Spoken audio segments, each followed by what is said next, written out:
আজকে আপনাদের সকলের সাথে যে সম্পর্কে ডায়মন্ড হারবারের সর্বস্তরের নির্বাচিত জনপ্রতিনিধি এবং আমি সাংসদ হিসেবে আবদ্ধ হয়েছি, সারা জীবন আমাদের সবার একে অপরের সাথে সম্পর্ক থাকবে, এটাই ডায়মন্ড হারবার মডেল।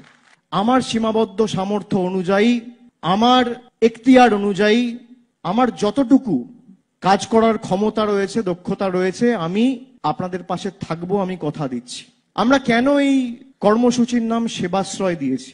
সেবাশ্রয় কি? সেবা এবং আশ্রয় এ এক মহৎ কর্মযজ্ঞ। দেখে হয়তো মনে হচ্ছে খুব সোজা। একটা বিধানসভায় গড়ে দেখতে গেলে 40টা করে ক্যাম্প এবং 10 দিন ধরে সেই ক্যাম্প চলবে।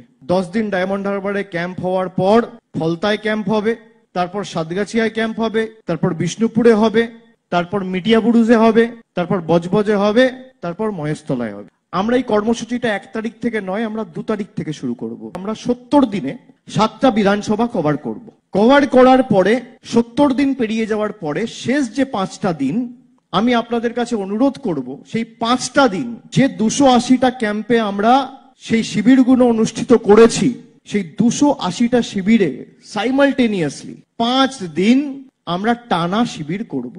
সেবাশ্রয়ে যে মডেলের শুভ সূচনা আজকে আমরা এই সমন্বয় অডিটোরিয়ামে আজকে করলাম, ভারতবর্ষকে আগামী দিন পথ দেখাবে। দাবি ত্যাগ। এই চ্যানেল কোনো প্রচার করে না হিংসাত্মক, ক্ষতিকারক বা অবৈধ কার্যকলাপ। এই চ্যানেল দ্বারা প্রদত্ত সমস্ত বিষয়বস্তু শুধুমাত্র একটি শিক্ষামূলক উদ্দেশ্যের জন্য। ধন্যবাদ। শুভেচ্ছা টিম আমার বাংলা নিউজ।